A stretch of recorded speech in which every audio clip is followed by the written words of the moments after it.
Programa Palavra Espírita. Apoio Cultural, Drogaria São Francisco. Sempre ao lado da comunidade. Odontologia Lauda. O implante que se transforma em sorriso. Ótica Silvio Joalheiro. Sociedade Espírita, Estudo e Caridade, Lar de Joaquina.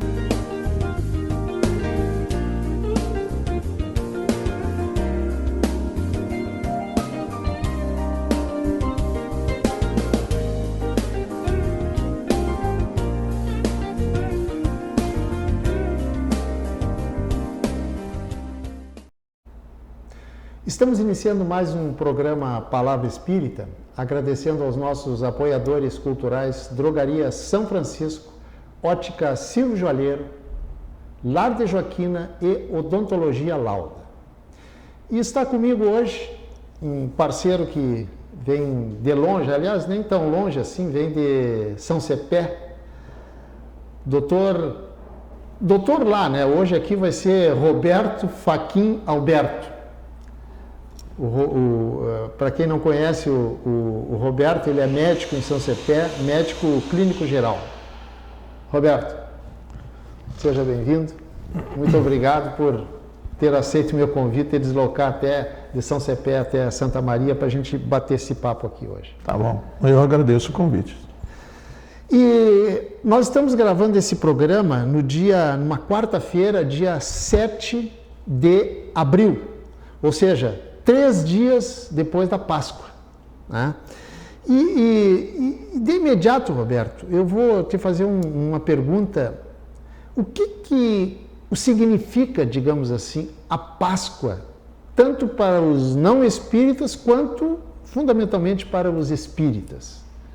Bom, em primeiro lugar, um agradecimento por estar aqui e que Deus transmita a todos nós a paz que o Cristo veio nos trazer em todos os momentos. A Páscoa.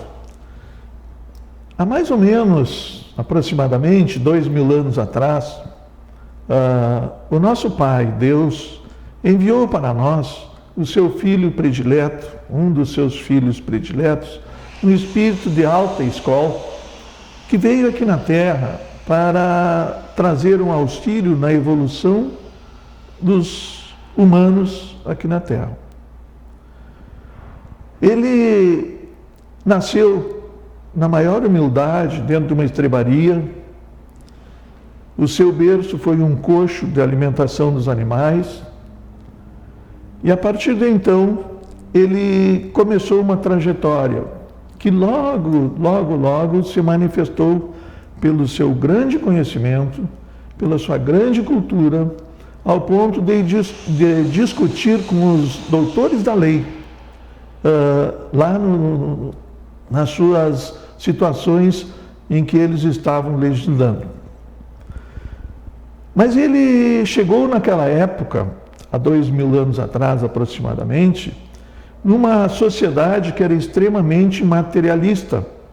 Todos os valores que a sociedade tinha eram materiais, principalmente o ouro para adornar os seus ricos palácios, enquanto o povo estava na miséria, na maioria das vezes. E como tudo girava em torno da matéria, a sociedade toda era materialista. E o Cristo veio, então, numa missão de trazer o outro lado da nossa vida, isto é, o lado moral, o lado espiritual. Como ele teve a função de mestre, que a função dele ele foi o maior mestre, o espírito mais elevado que já habitou aqui na Terra, ele veio para nos ensinar. Ensinar a quem? A nós que éramos espíritos muito atrasados, que não conhecíamos ainda nada de nada praticamente, e então ele veio para nos trazer a luz. Veio nos trazer ensinamentos das leis de Deus, nosso Pai. E justamente essas leis de Deus é que ele transmitiu a todo instante, através de palavras, através de atos e principalmente vivenciando as leis de Deus. Por quê? Porque dentro daquele ensinamento que tem na Bíblia, que diz: não podereis entrar no reino dos céus se não nascer novamente. Esse ensinamento aí trouxe, então, para todos nós uma luz, um caminho de como nós deveríamos nos orientar na nossa vida, na nossa encarnação. Primeiro, foi perguntado para ele como nós podemos entrar no reino dos céus, no reino de Deus, na culminância do reino de Deus.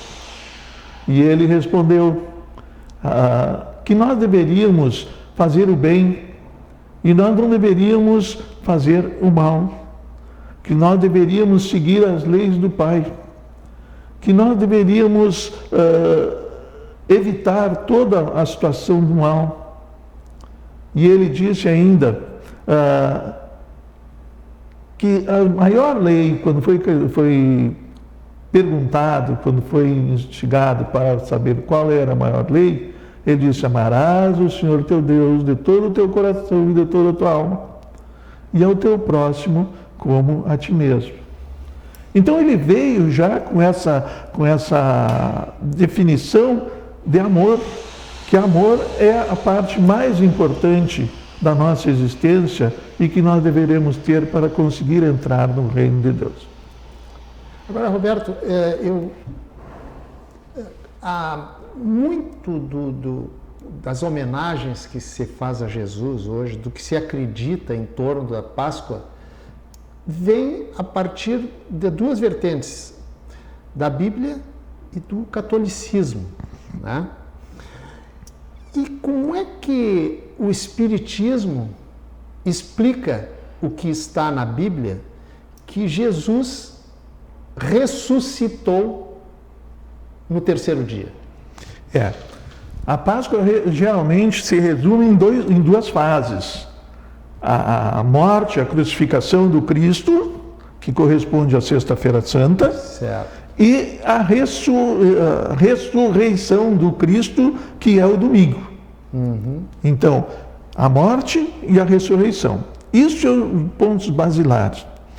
Ele, quando morreu, ele nos deu o ensinamento que ao ressuscitar no terceiro dia, que aí nós temos uma diferença: ressuscitação e reencarnação.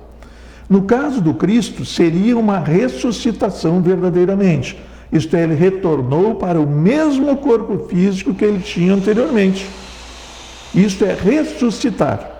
Nós, espíritas, não temos conhecimento de outra situação dessas. Então, mas temos a situação da reencarnação. Porque nós voltamos, e vamos voltar, já voltamos muitas vezes, vamos voltar muitas outras vezes, num novo corpo, num corpo novo. Então aí é reencarnação. Mas o Cristo provou que isso acontece porque ele retornou no terceiro dia, dizendo que não existe a morte verdadeira, existe a morte do corpo, mas a vida continua. Então existe a vida depois da morte. Que esse é um dos grandes princípios da doutrina espírita. Então, nessa situação, só que nós vamos retornar e retornamos num corpo novo. Nós não vamos retornar no mesmo corpo. Por isso, então, a diferença seria a reencarnação. Então, o Cristo teria reencarnado no terceiro dia e voltado no mesmo corpo. Mas fica difícil de explicar por que ele apareceu junto aos seus discípulos num salão fechado que ninguém conseguia entrar. Como é que um corpo físico conseguiria entrar nessa situação? Então, nós espíritas temos o pensamento de que o que aconteceu foi uma materialização do Espírito do Cristo. Que ele era perfeitamente capaz de acontecer isso. Isso acontece até hoje em algumas situações. O que é materialização? O Espírito se juntou de um fluido mais denso ao ponto de se materializar. E aí ele apareceu como o corpo que ele tinha. O seu perispírito se materializou ao ponto de ser tangível e visto por todos. Isso se chama materialização. Então, existem essas duas possibilidades. Ele retornou para o corpo físico, que não explicaria como ele teria entrado junto aos seus discípulos num salão fechado, mas a materialização pode acontecer, não existe barreira física nenhuma para a materialização. Roberto, tu falaste aí desde o início em Jesus, e a religião que acredita no Cristo é uma religião cristã. Agora, muitas pessoas dizem que o Espiritismo não é uma religião cristã. E aí eu vou te perguntar, como é que tu explica que o Espiritismo é uma religião cristã? Bom, em primeiro lugar, assim, o que é religião? Religião, religar. Religar é o quê? Nós nos religarmos ao Pai, ao nosso Criador, Deus. Isto é religião. Qualquer coisa que faça nós nos religarmos a Deus, nosso Pai, é uma religião. Nós estamos religando. Cristã, o que é cristã? Aqueles que seguem os ensinamentos do Cristo. Então, a doutrina espírita, em primeiro lugar, considera Deus como causa primária de todas as coisas. O Cristo, que é o seu grande emissário, que trouxe as grandes luzes de evolução para a Terra. Inclusive, ele foi um dos criadores da Terra, foi um dos diretores da criação do globo terrestre Terra.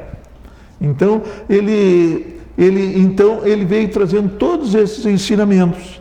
Então, ele trazendo os ensinamentos para ver como nós conseguiríamos chegar ao reino de Deus, isto é, nos religarmos a Deus. Então, é uma religião. E cristã porque segue os ensinamentos do Cristo. E a doutrina espírita segue religiosamente os ensinamentos do Cristo, baseado principalmente nos depoimentos da Bíblia. Algumas, fundamentalmente a corrente religiosa católica, diz que, porque eu até, com certa surpresa que eu fui tomado com isso, porque eu realmente não sabia que o catolicismo acredita que, assim como Maria, mãe de Jesus, teve a assunção, ou seja, subiu aos céus com o corpo, Jesus também subiu aos céus com o corpo físico. O que o Espiritismo diz a respeito disso? Diz que Maria foi elevada aos céus. Maria foi elevada aos céus. Então alguém veio e trouxe para levar ela para os céus.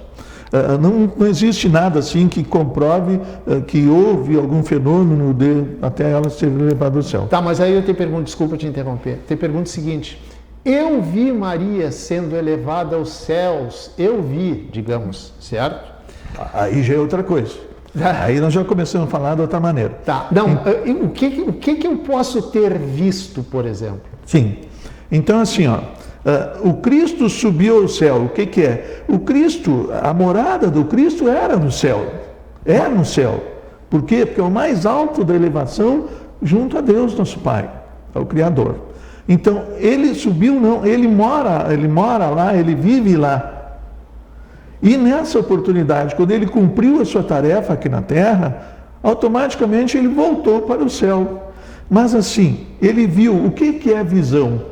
A visão é um fenômeno que existe, que a gente consegue identificar e explicar muito bem na doutrina espírita, que é o fenômeno da vidência.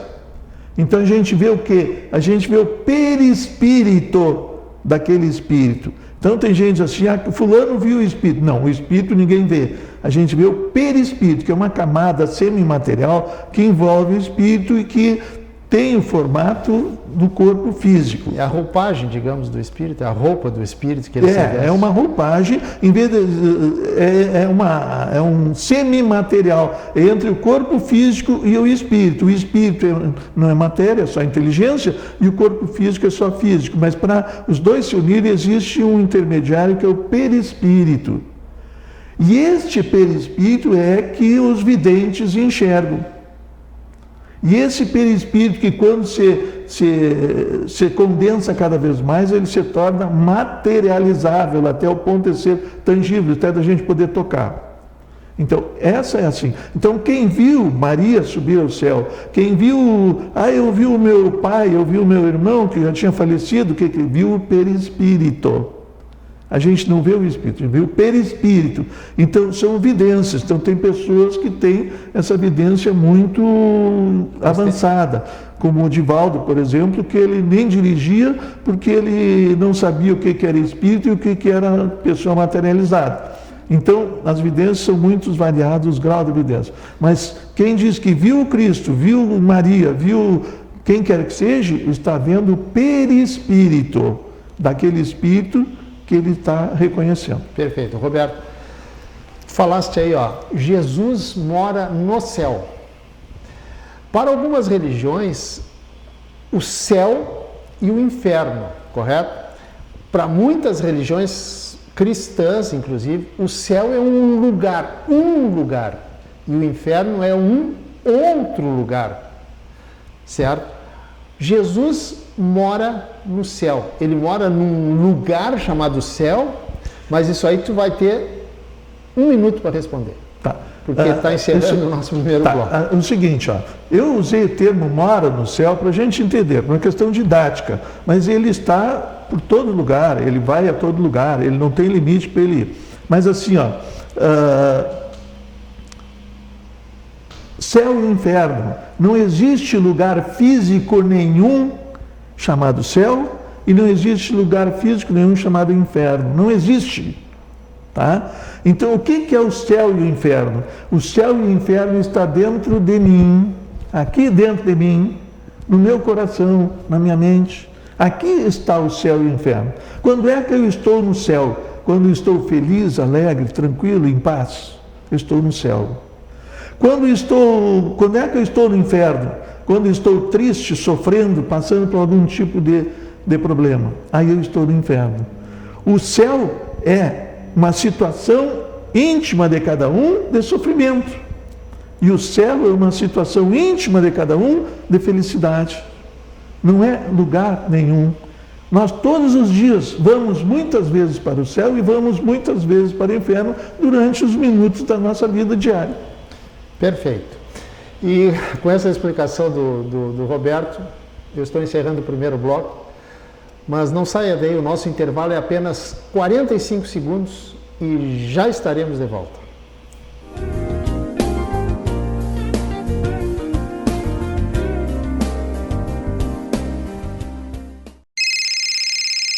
Uma conversa pode transformar uma vida.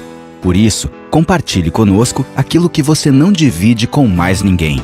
O CVV está com um número novo. Ligue 188. A ligação é gratuita de qualquer localidade do estado. Atendimento 24 horas. Disque 188 e converse com um de nossos voluntários. CVV, Centro de Valorização da Vida. A linha que faz você seguir em frente. Programa Palavra Espírita. Apoio Cultural, Drogaria São Francisco. Sempre ao lado da comunidade. Odontologia Lauda. O implante que se transforma em sorriso. Ótica Silvio Joalheiro. Sociedade Espírita, Estudo e Caridade, Lar de Joaquina.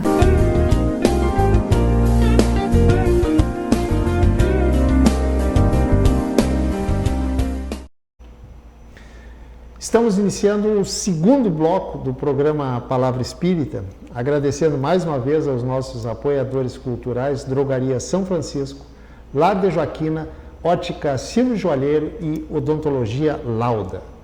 E hoje eu estou batendo um papo com meu amigo já de algum tempo atrás, digamos alguns anos, não uma vida toda, né, Roberto? Roberto Fachin Alberto. O Roberto é médico, especialidade clínico geral, lembrei agora. E o Roberto é da Associação Espírita Jesus Nazareno de São Cepé. E no final do primeiro bloco, o Roberto falou em céu e inferno. E agora eu vou me alongar um pouco nesse questionamento aí de céu e inferno e vou perguntar o seguinte: o que para a doutrina espírita o significado, melhor dizendo, para a doutrina espírita de vida e morte. Como nós fomos criados simples e ignorantes por Deus há milênios atrás, espíritos simples e ignorantes, nós tivemos uma tarefa de nos aperfeiçoar até chegar à perfeição para podermos chegar ao reino de Deus. Mas essa tarefa não pode ser feita de uma única vez. Então tem que ser escalonadamente. A mesma coisa no nosso aprendizado. Quando nós entramos no jardim da infância, passamos por todo o curso básico e vamos subindo o curso médio até chegarmos à faculdade. Da mesma forma, nós temos que ir aprendendo, porque a finalidade da encarnação, a finalidade de hoje nós estarmos encarnados é a evolução, aprendizado. Então, nós vamos renascendo, reencarnando várias vezes até chegarmos à perfeição.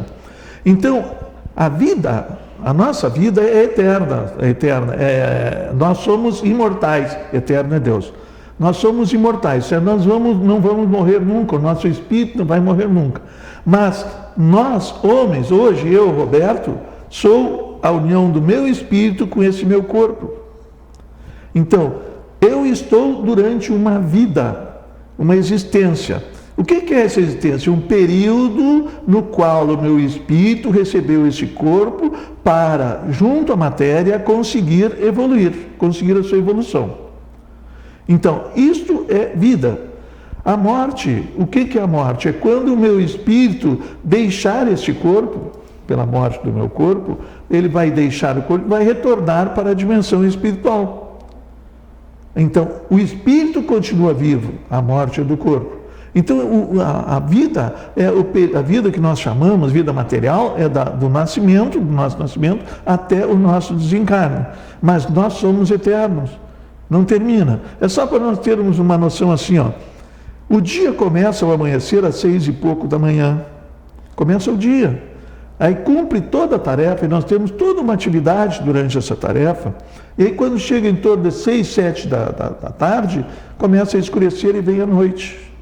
E aí nós temos um período de repouso, de descanso, de meditação, de avaliação do que eu fiz, para no outro dia, 6 da manhã, começar de novo. Isso é a vida e isso é a morte. A nossa vida material seria o dia. E a nossa vida espiritual, depois da nossa morte, na dimensão espiritual, seria a noite, em que nós faríamos um balanço da situação para nos prepararmos para uma nova vida, para um novo dia, renascer de novo. Mas aí eu vou pegar esse teu gancho aí, ó, e vou te fazer a seguinte pergunta. Neste momento, tu e eu, estamos vivendo, ou seja, a vida, porque estamos no dia, digamos assim. Vamos fazer essa figura aí. Daqui a pouco vai anoitecer e, digamos assim, ó, nós vamos, entre aspas, morrer, certo? Tá? Exato. Para nascermos no outro dia e vivermos uma nova vida e assim por diante. Só que, no dia seguinte, depois do meu sono noturno hoje, eu vou me lembrar do dia anterior, da minha vida anterior, digamos assim, que na verdade não é minha vida, foi meu dia anterior, né? Tá? Agora eu te pergunto, Roberto, por que, já que o espírito não morre, tu falaste, e é verdade, o espírito é imortal, por que eu não me lembro, assim como eu me lembro do dia anterior, por que eu não me lembro da minha vida enquanto espírito, da minha vida encarnada anterior? Isso aí é uma das maiores bênçãos que Deus podia ter nos dado. Porque numa vida anterior, certamente nós fomos pelo menos um pouco pior do que nós somos hoje, evolutivamente. Então, como nós fomos um pouco pior, nós cometemos uma série de coisas indevidas. Nós cometemos uma série de erros. E esses erros aí, muitas vezes, foram graves. E se nós, hoje, nos lembrássemos da vida passada, nós teríamos esse sentimento de culpa. E esse sentimento de culpa iria atrapalhar a nossa vida. Nós também teríamos, assim, a nossa mãe que hoje está nos recebendo, ela teria conhecimento da minha vida passada, e talvez numa vida passada até eu teria matado ela como outro espírito num outro corpo. E essas lembranças seriam extremamente maléficas para a minha vida. E seria tão ruim que poderia me causar traumas e não poderia até atrapalhar a minha evolução. Então Deus nos deu essa bênção do esquecimento. Então o que nós... mas como é que eu vou saber o que eu tenho que fazer? Siga as leis que o Cristo veio trazer. Lei do amor, a lei do perdão, a lei da caridade. Tu estarás fazendo tudo bem. Até compensando os males que a gente fez nas vidas passadas. Que todo o mal que a gente pratica, a gente compensa fazendo o bem. Então, isso é que nós temos que fazer.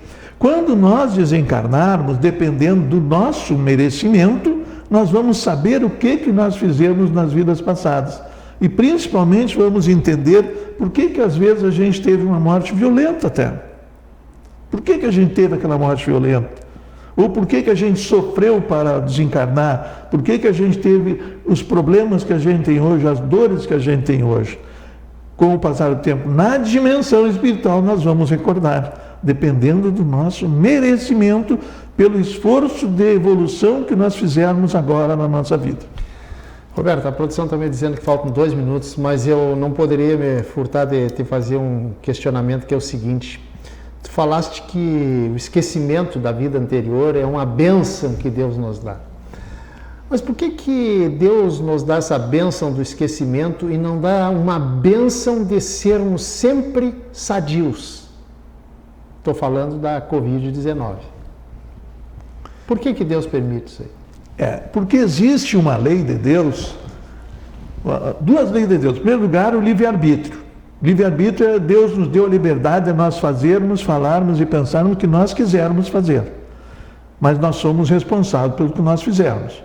Então Deus, em primeiro lugar, não castiga ninguém. Deus não quer o mal de ninguém. Deus quer que nós caminhamos conforme o ritmo das suas sagradas leis e perfeitas leis. Tá? Então, assim, nós vamos...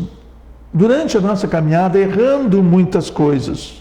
E aí nós temos que resgatar as coisas que nós erramos. E nós sabemos que agora, então, muitas vezes esses sofrimentos que nós temos são os resgates dos erros que nós cometemos. Mas o Covid, por exemplo, o Covid é uma morte coletiva, é um desencarne coletivo. Então, o que são esses desencarnes coletivos? É uma espécie de uma limpeza que vai havendo no mundo. Sabe por quê? Porque ao final do 3º milênio, a Terra deixará de ser um planeta de expiação e provas e vai ser um planeta de regeneração. Isto é, o bem e o mal vão conseguir se equilibrar, porque agora o mal predomina sobre o bem. E no 3º milênio, quando nós chegarmos ao planeta de regeneração, vai haver o equilíbrio entre o bem e o mal. E tem que haver uma limpeza dos espíritos endurecidos e que não querem seguir o bem e que só querem seguir o mal. Esses espíritos não vão ter direito de reencarnar nesse planeta que estará numa situação melhor. Então, esses desencarnes coletivos, tsunamis, todos esses problemas que acontecem, e agora o Covid-19, é feita uma limpeza, uma preparação do planeta para ficarem espíritos melhores, com pensamentos do bem e querendo se melhorar. E aí então vão ter o direito de ficar vivendo nesse novo mundo que está por acontecer. Então, Roberto, uma limpeza. Eu vou pedir para a produção me dar mais um minutinho, por favor, mais um minutinho para te fazer o seguinte questionamento. Eu conheço muitas pessoas de bem que morreram no Covid-19, mas elas fazem parte dessa limpeza que tu fala ou por outras circunstâncias? 2 situações nós temos que analisar aqui. Pessoas de bem. Hoje elas são pessoas de bem, mas e na vida passada, o que elas foram? Então, pode ser que hoje elas são pessoas de bem, que hoje são pessoas de bem porque decidiram seguir o caminho do bem. Por quê? Porque sofreram pelos problemas errados, do mal que fizeram no passado. Isso é uma situação. E outra situação, assim, todos nós temos uma tarefa para cumprir aqui na nossa encarnação, na nossa vida. Quando nós cumprimos a nossa tarefa, nós terminou a nossa tarefa, vamos voltar para nos preparar para uma vida mais evoluída que a de hoje. Então são essas duas situações. Ou hoje é uma pessoa de bem, mas não foi uma pessoa de bem na vida passada. E a outra é porque já cumpriu a sua tarefa. Mesma coisa um presidiário. Eu faço um crime e recebo uma pena de 5 anos preso. Quando eu cumprir os 5 anos, o que eu tenho que fazer? Ser libertado. E se eu vim para cumprir uma tarefa, a hora que eu cumprir essa tarefa, o que eu faço? Terminou a minha tarefa, agora eu vou voltar a me preparar para uma outra vida. Perfeito. E com essas palavras do Roberto, antes de mais nada, muito obrigado por ter aceito o meu convite, ter deslocado de São Cepé para cá, muito obrigado mesmo. Se quiser deixar meia dúzia de palavrinhas, por favor, fique à vontade. Não, eu só queria desejar que todos tenham uma feliz Páscoa dentro dos ensinamentos do Cristo. O que é a Páscoa? Na Sexta-feira Santa vamos matar aquele homem velho e cheio de defeitos que nós temos dentro de nós, para no domingo de Páscoa ressuscitar um homem novo, cheio de virtudes, que vão nos levar à presença de Deus. Muito obrigado. Estamos encerrando o programa Palavra Espírita, agradecendo mais uma vez os nossos apoiadores culturais, Drogaria São Francisco, Lar de Joaquina, Odontologia Lauda e Ótica Silvio Joalheiro. Muito obrigado e até o nosso próximo encontro. Tchau. Programa Palavra Espírita. Apoio Cultural, Drogaria São Francisco. Sempre ao lado da comunidade. Odontologia Lauda. O implante que se transforma em sorriso. Ótica Silvio Joalheiro. Sociedade Espírita, Estudo e Caridade, Lar de Joaquina.